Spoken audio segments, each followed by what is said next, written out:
Assalamualaikum warahmatullahi wabarakatuh. Yang terhormat Ibu Ernani SPD MPD selaku dosen pembimbing mata kuliah Teori dan Apresiasi Prosa Fiksi. Puji syukur atas kehadiran Allah Subhanahu wa taala, berkat rahmat dan karunia-Nya kita diberikan nikmat kesehatan dan kesempatan. Salawat beserta salam tak lupa kita curahkan kepada Nabi Agung kita, Nabi besar Nabi Muhammad SAW. Baiklah, saya Nora Almitas akan mempresentasikan mengenai analisis dari apresiasi novel Marmut Merah Jambu karya Raditya Dika yang berjudul Aspek Kepribadian Tokoh Dika dalam novel Marmut Merah Jambu karya Raditya Dika yang menggunakan teori psikoanalisis dari pencetusnya yaitu Sigmund Freud. Nah, di sini ada sinopsis dari novel Marmut Merah Jambu. Nah, di sini ada bukunya dari novel Marmut Merah Jambu karya Raditya Dika, di mana buku ini diterbitkan pada tahun 2010 di Jakarta. Nah, di sini ada sinopsis dari novel Marmut Merah Jambu yang berisi suatu hari Dika datang ke rumah Ina, cinta pertama Dika sewaktu SMA. Dika membawa 1000 origami burung bangau di tangan kanannya dan undangan pernikahan Ina di tangan kirinya. Besok Ina akan menikah. Kedatangan Dika diterima ayahnya. Ina yang curiga kedatangan Dika untuk kasus cinta lama yang belum selesai, yang berpikir bahwa Dika ingin menggagalkan pernikahan anaknya. Dika menceritakan maksud yang sebenarnya, yang jauh dari tuduhan ayahnya Ina. Seiring Dika bercerita, kita melihat masa lalu Dika, dia berteman akrab dengan Petrus pada masa ini. Dika pada masa SMA jatuh cinta diam-diam kepada Ina, baik Dika maupun Petrus, sama-sama sadar. Untuk mendapatkan cewek di sekolah, mereka harus populer. Dika dan Petrus sudah sering memecahkan masalah di sekolahnya. Pada suatu ketika Dika dan Petrus bertemu Cindy dan akhirnya mereka bertiga membuat grup detektif. Petrus menyebut grup ini dengan 3 sekawan. Suatu ketika ada satu kasus yang tidak bisa mereka pecahkan. Kasusnya adalah grafiti di tembok sekolah. Waktu terus berlalu hingga mereka lulus sekolah dan setelah bertahun-tahun mereka menjalani hidup, Dika pun penasaran akan grafiti itu. Setelah Dika meneliti lagi, adanya gambar yang ada di grafiti itu bukanlah gambar iblis, melainkan gambar marmut yang mirip dengan gambar di handuk yang Dika terima dari Cindy. Dika juga ingat kalau yang memberitahukan tentang kasus itu pertama kali ialah Cindy. Dika juga membaca petunjuk yang ada pada grafiti itu ialah untuk dibaca oleh 2 orang. Lalu Dika membacanya bersama Petrus dan membacanya juga per 2 kalimat. Lalu Dika menyimpulkan bahwa kalimat dalam grafiti itu adalah mengenai surat cinta yang dibuat oleh Cindy. Dika dan Cindy pun bertemu di acara pernikahan Ina. Dika menjelaskan yang ia ketahui semua tentang grafiti dan Cindy pun tersipu malu. Lalu Dika mengeluarkan handuk yang diberikan oleh Cindy dengan gambar marmut merah jambu. Nah, yang selanjutnya itu ada hasil dari pembahasan apresiasi novel dari Marmut Merah Jambu. Nah, secara garis besar, teori psikoanalisis menyatakan bahwa ketidaksadaran pada individu memiliki peran yang utama dalam diri seseorang. Konsep teori ini digunakan untuk meneliti kepribadian seseorang terhadap proses psikis yang tidak terjangkau oleh hal yang bersifat ilmiah.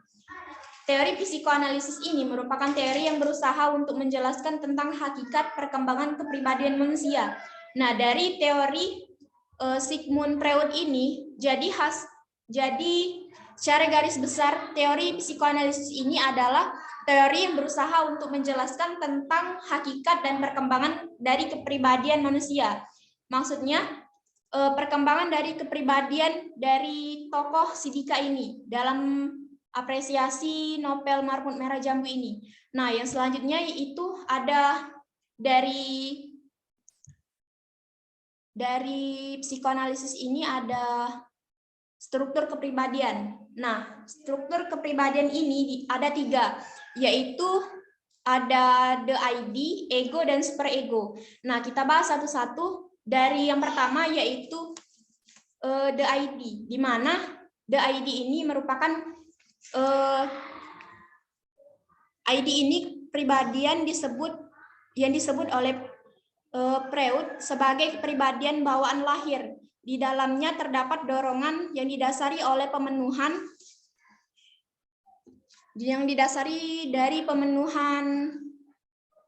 biologis guna kepuasan bagi dirinya sendiri. Nah, ID ini berwujud pada gambaran nafsu.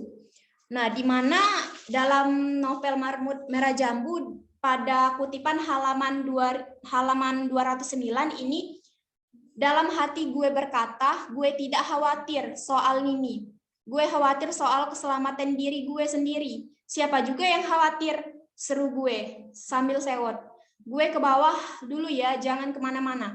Nah, di sini ada gambaran yang mementingkan kepuasan bagi dirinya sendiri. Nah, jadi si Dika ini menggambarkan kepuasan dirinya sendiri itu pada saat dia mengatakan siapa juga yang khawatir. Nah, itu merupakan dari struktur kepribadian ID. Nah, yang selanjutnya yaitu ego. Nah, yang kedua itu adalah the ego, yaitu aspek di mana ego ini terjadi akibat pengaruh yang ia dapatkan dari apa yang terjadi di dunia lingkungannya. Ciri khas aspek ego mengatur dan juga super ego pemenuhan kebutuhan sesuai dengan kepentingan kepribadian yang terlibat. Nah, artinya berbeda dengan ID yang hanya mementingkan diri sendiri. Nah, ego ini mementingkan orang lain atau sekitarnya. Nah, seperti contoh di PPT ini ada yaitu dalam kutipan pada halaman buku 49. Nah, di sini tokoh Dika ini mementingkan tokoh yang lainnya, di mana di sini ada ibunya yang pada halaman 49 ini dia menyebutkan, jadi gimana? Kata ibunya, gimana kamu ngasih tahu Edgarnya? Dan Dika pun menjawab, sudah, tenang aja dulu. Gue mencoba menenangkan nyokap dengan menyamperin Edgar, memberikan wejang jahe selayaknya seorang abang ke adik. Nah, di sini the egonya ini si Dika berusaha untuk mementingkan keperluan orang lain dengan mencoba menenangkan menenangkan ibunya dengan menghampiri adiknya dengan memberikan wejang jahe. Nah, yang selanjutnya itu ada super ego. Nah, di mana super ego ini adalah berisi tentang batasan untuk pendekatan untuk membedakan mana yang baik dan buruknya. Aspek kepribadian super ego ini ada kaitannya dengan moral dan nilai kehidupan. Seperti di contoh, di sini ada pada halaman 26 dan 27, di mana pada novel Marmut Merah Jambu ini, sejujurnya gue tidak peduli dikatain kayak gitu. Galileo dulu juga dicemooh, makanya setiap kali dicemooh gue selalu ingat Galileo. Nah, di sini nilai kehidupannya di sini terdapat bahwa dari Dika termotivasi dari Galileo, bahwa dia termotivasi dari seorang Galileo jika dicemooh dia tidak peduli dari cemoohan seseorang.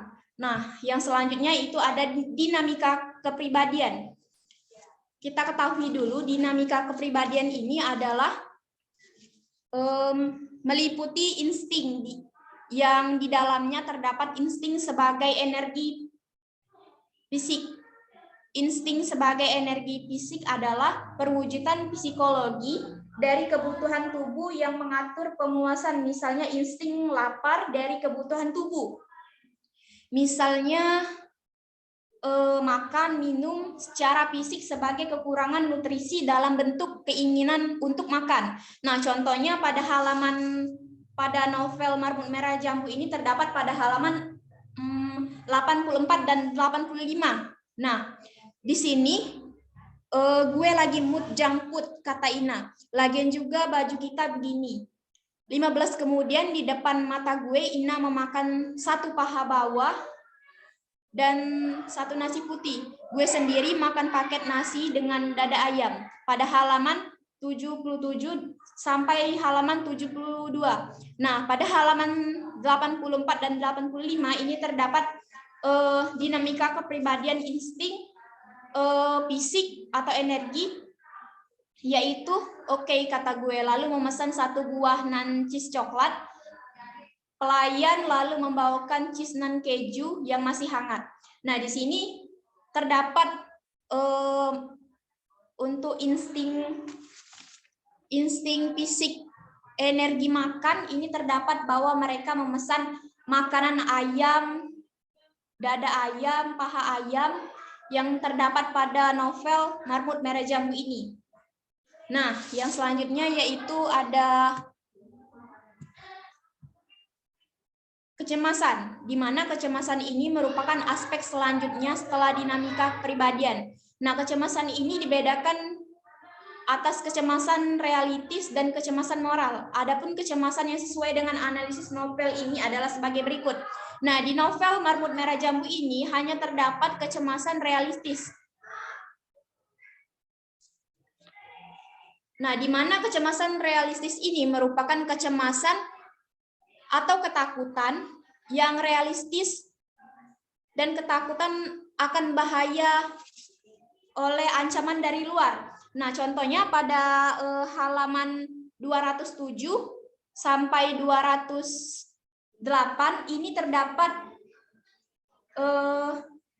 pagi hari itu gue buka mata, gue ngelihat ada sosok manusia berdiri di ujung tempat tidur gue. Halo, kata bayangan tersebut. Halo, kata gue. Masih mencoba untuk menyeimbangkan antara penglihatan dan perkataan agar keduanya sama-sama jelas. Gue masih mencoba untuk mengumpulkan konsentrasi gue karena bangun pagi-pagi gini. Halo, Halo Dika, kata sosok tersebut. Ini gue, Nina. Ada hening sebentar selama 5 detik, lalu gue bangun sambil jerit.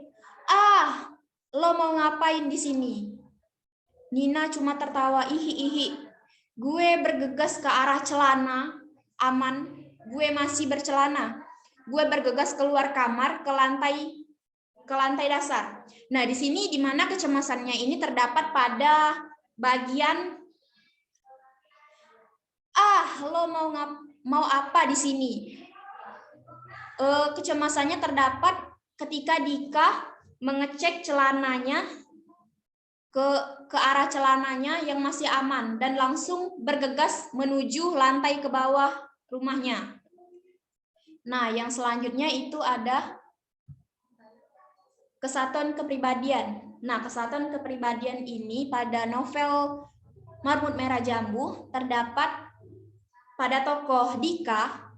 Kesatuan kepribadian yang dimiliki sifat Dika ini, yang pertama itu ada sifat peduli, sederhana, cerdas, dan optimis. Nah, bisa dilihat di sini sifat peduli dari tokoh Dika dikutip dari halaman 53. Nah, di sini meskipun gue nggak berniat ngelihat hasil sunat, Edgar tetap mau mengecek kondisi Edgar. Nah, di sini kepedulian si Dika mengecek adiknya yang sedang sunat. Meskipun Dika ini takut akan sunat, tapi si Dika tetap untuk menyempatkan diri untuk menjenguk adiknya yang sedang bersunat. Nah, yang selanjutnya yaitu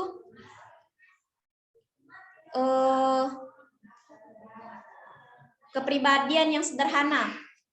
dikutip pada halaman 13, di mana yaitu gue bukanlah passionita. Gue mungkin lebih cocok disebut sebagai gembel insta. Gue berpakaian seperti gembel dan gue insta, maka ketika prom SMP tiba, gue hanya memakai jaket parasut yang berwarna biru merah yang tidak dikancingkan. Gue memakai sandal, celana jeans yang sudah bapuk, sementara teman-teman yang lain memakai kemeja lengan panjang rapi, rambut bigel, dan sepatu pantofel yang mengkilat.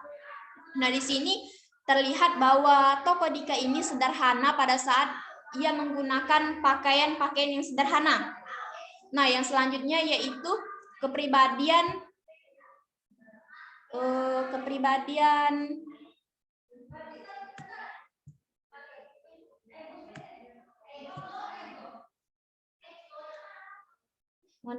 kepribadian dari tokoh Dika yaitu cerdas, di mana pada saat Dika memecahkan suatu masalah di SMA-nya. Seperti yang dikutip pada halaman 34. Gue memperhatikan kertas tersebut lalu menyadari bahwa si pengirim penulisan alamat pengiriman coklat di atas bekas di tipe X yang sudah kering. Gue mengambil kertas tersebut, mengembalikannya, lalu menerawangkannya di bawah lampu. Ternyata ada alamat lain sebelum alamat itu. Nah, pada halaman 33.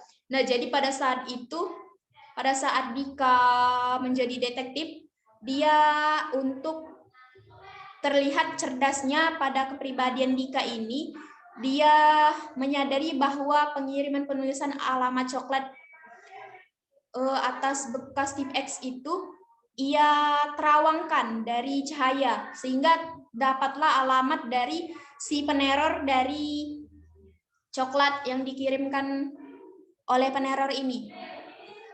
Nah, selanjutnya yaitu ada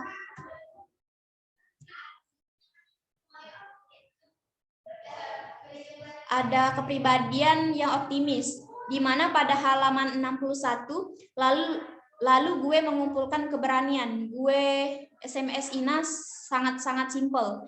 Nah, di sini sangat optimis bahwa Dika mengumpulkan keberaniannya untuk tetap meng-SMS Ina dengan sangat simpel. Jadi dia tetap optimis untuk mengejar cinta pertamanya yang bernama Ina. Yang selanjutnya yaitu kesimpulan. Nah, dari kesimpulan novel Marmut Merah Jambu ini menggunakan tinjauan psikologi dapat disimpulkan bahwa Dika ini memiliki kepribadian yang peduli terhadap keluarga dan lingkungannya. Selain itu, Dika tidak peduli terhadap orang yang mencemooh dirinya, yang membulinya. Teguh. Jadi Dika ini memiliki kepribadian yang teguh juga, cerdas dalam menghadapi masalah, dan juga dia cerdas dalam menulis novel, termasuk juga di dalam ini dia menceritakan bahwa dirinya menulis novel lain. Yang selanjutnya itu Dika juga memiliki kepribadian yang sederhana, disiplin, dan optimis. Mungkin itu saja yang dapat saya sampaikan dari hasil mengapresiasi novel Marmut Merah Jambu ini. Saya mohon maaf apabila ada salah kata, kepada Allah saya mohon ampun. Saya akhiri dengan ucapan wassalamualaikum warahmatullahi wabarakatuh.